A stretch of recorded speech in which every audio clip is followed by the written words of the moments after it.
Hey guys, it's Batbrick.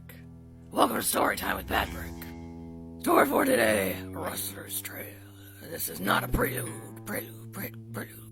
The shot came from a high rocky ridge off to his right. The sound echoed from a timbered hill back to the ridge.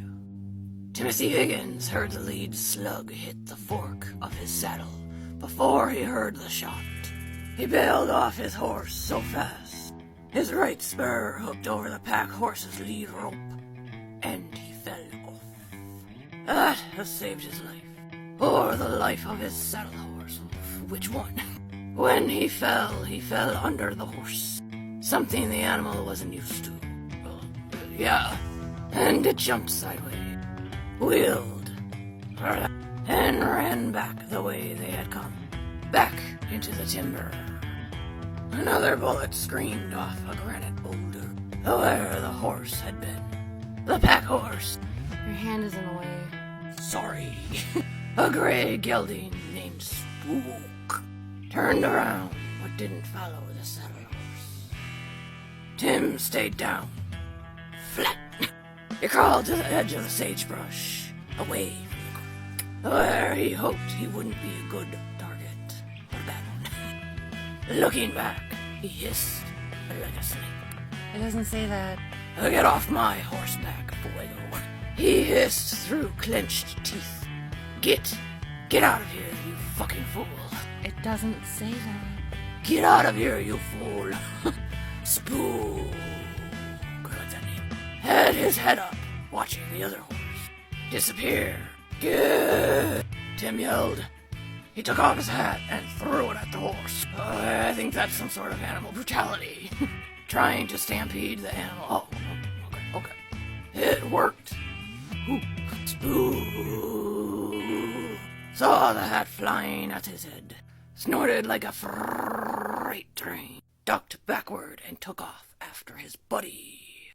And now the horses were safe. Tim Higgins could only hope he could catch them later. But that wasn't his big worry. His big worry was keeping himself from being shot.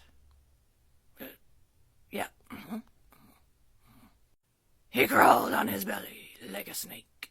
It doesn't say that. Can I just read? Can you? Gripping the 6-gun in his right hand. Another slug hit the ground 2 feet from him. His head, I can't read. He crawled faster. Another shot, and he was in a shallow draw, hugging the ground. Still another bullet thudded into a tree across the creek. The shooter had to be at least 400 yards away. Tim Higgins reckoned, and he had to be up there somewhere near that cathedral-size boulder. And no use even trying to shoot back with the 6-gun. With his Winchester, he might have a chance. But the rifle was in a boot on the saddle, and the saddle was on a horse that was back in the woods somewhere. The one you threw your hat at. Getting up and going after the horse would be inviting another round from up there. Whoever the fuck was shooting would have his sights adjusted now. He had been expecting it. He knew he was getting closer every day. And he'd been warned that the thieves might have someone watching their back trail.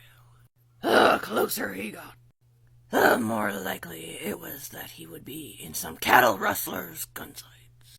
When he had started after them, he figured they had a good 2 weeks lead. But 100 head of beeves, I don't know what that is, left a trail a blind man could follow. And the thieves could push them only so fast. He'd catch them. And when he did, what?